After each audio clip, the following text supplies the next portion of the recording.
नाव सांगा बरं. माझं नाव दीपक नरवडे, राहणार गुंज, तालुका वसमत, जिल्हा हिंगोली. बरं.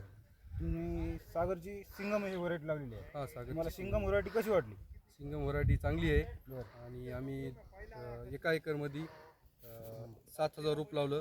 त्यांचं साईज वगैरे कशी झाली सिंगमची? साईज नंबर 1 झाली. बरं. प्लॉटवर ग्रीनरी बी आणि 3 किलोपासून 7-8 किलोपर्यंत साईज आली. झालेली आहे. हां. त्याच्यात राटण जास्त माल निघत नाही. आपल्या साईज टरबूजावर आणि पावडर कसं आहे? पावडर पण छान आहे बरं. आणि माल पण नंबर 1 आहे. सेटिंग वगैरे कशी झाली? सेटिंग पण छान झाली. बरं. आणि व्यापाऱ्याला पण विचारू शकतो आपण कसं आहे व्हरायटी काय नाही? चांगली आहे साहेब. लोडिंगला ट्रान्सपोर्टिंगला बरी आहे. एकदम साईज पण ठोकर आहे. आणि हे गाडी चालली आपली काश्मीरला. बरं, ठीक आहे. आणि ट्रान्सपोर्टिंगला एकदम छान येतं आणि चलपट्टा चांगला आहे. नंबर आहे, मोठा माल आहे. आत्तापर्यंत प्लॉट पाहिले मी बरेच कंपनीचे. चांगलीच ॲव्हरेजमध्ये आला आहे दुसऱ्यापेक्षा आत्तापर्यंत.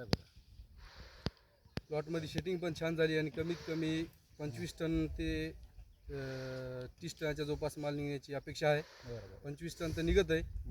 गेल्या वर्षी 22 टन निघालता.